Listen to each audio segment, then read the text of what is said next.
శ్రీకృష్ణ పరబ్రహ్మణే నమః. ఓం శ్రీ పరమాత్మనే నమః. విషాదంలో పడ్డ అర్జునుడికి కృష్ణ పరమాత్మ గీతాతత్వాన్ని చెప్తున్నాడు. అంటే మనిషి ఏం చేయాలి అనేటటువంటిదే ఇందులో ప్రధానం. కర్మ చేయాలి, జ్ఞానంతో చేయాలి. జ్ఞానం సంపాదించాలి, కానీ కర్మ చేయకుండా ఉండకూడదు. అంటే పని చేస్తేనే కదండి అన్నం దొరికేది. తిండి కలిగితే కండగలదోయి, కండగలవాడేను మనిషి అని అంటాం కదా. మరి తిండి కలగడానికి కారణం ఏమిటిది? కర్మ అంటే వర్క్, పని చేస్తే ఫలితం వస్తుంది. ఆ ఫలితం ఎంత మాత్రం కావాలి? నీ శరీర పోషణకు కావలసినంత తప్పకుండా కావాలి. అందుకొరకని చెప్పేసి ప్రతి ఒక్కరూ పని చేయాల్సిందే అని బోధిస్తున్నాడు కృష్ణ పరమాత్మ. అంతేకాదు, నేను పని చేస్తున్నాను అంటాడు. నహి కశ్చిత్ క్షణమపి జాతు తిష్టత్య కర్మకృత్ కార్యతే హవశ కర్మ సర్వ ప్రకృతి జైర్గుణై. ప్రకృతి గుణాలను అనుసరించి అందరూ పనిచేస్తూ ఉంటారు. నేను పని చెయ్యను అని ఎవరు అనరు. ఒకవేళ ఎవరైనా అంటే వాడు సోమరిపోతూ అవుతాడు. ఇది చాలా స్పష్టమండి. నహి కశ్చిత్ క్షణమపి జాతు తిష్టతి అకర్మకృత్ పని చేయకుండా ఏ ఒక్కరు కూడా ఒట్టిగా కూర్చోలేరు అని చాలా గట్టిగా చెప్తున్నారు ఇక్కడ. కర్మ చేయక నిమిషమైనను ఎవ్వరుండరు, ప్రకృతి గుణముల వలన అందరూ అవశలగుచూ కర్మలను చేస్తారు పార్థ.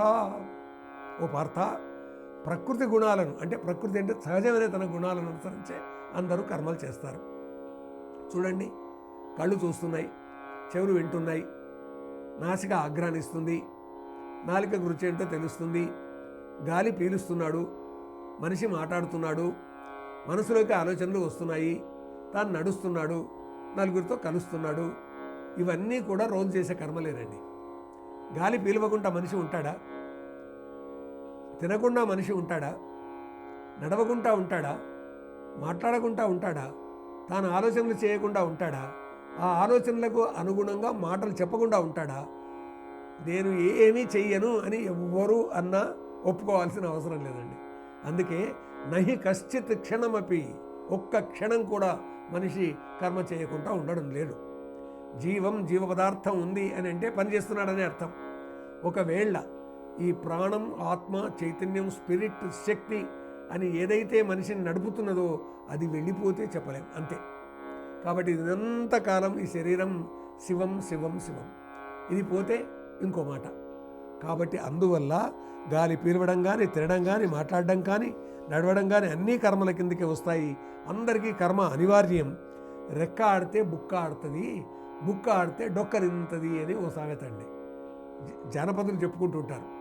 రెక్క ఆడితే బుక్క ఆడుతుంది అంటే రెక్క ఆడితే ఫలితం వస్తుంది, ఫలితం వస్తే బుక్క అంటే అన్నం ముద్ద నోట్లో పెట్టుకుంటాం. ఆ విధంగా బుక్క ఆడితే డొక్క నింతది, డొక్క నింతే బలం వస్తుంది, బలం వస్తే పని చేస్తాం. కాబట్టి జ్ఞానుల్లో కొందరు కేవల బోధకులే అయినా కానీ వాళ్ళు కూడా పని చేస్తున్నారని అనుకోవాలి. అంటే తపస్సు చేస్తున్నటువంటి వాళ్ళు ఉన్నారు, లేదా అధ్యయనం అనుశీలనం చేస్తున్నటువంటి వాళ్ళు ఉన్నారు. వాళ్ళు కర్మలు చేయడం లేదా?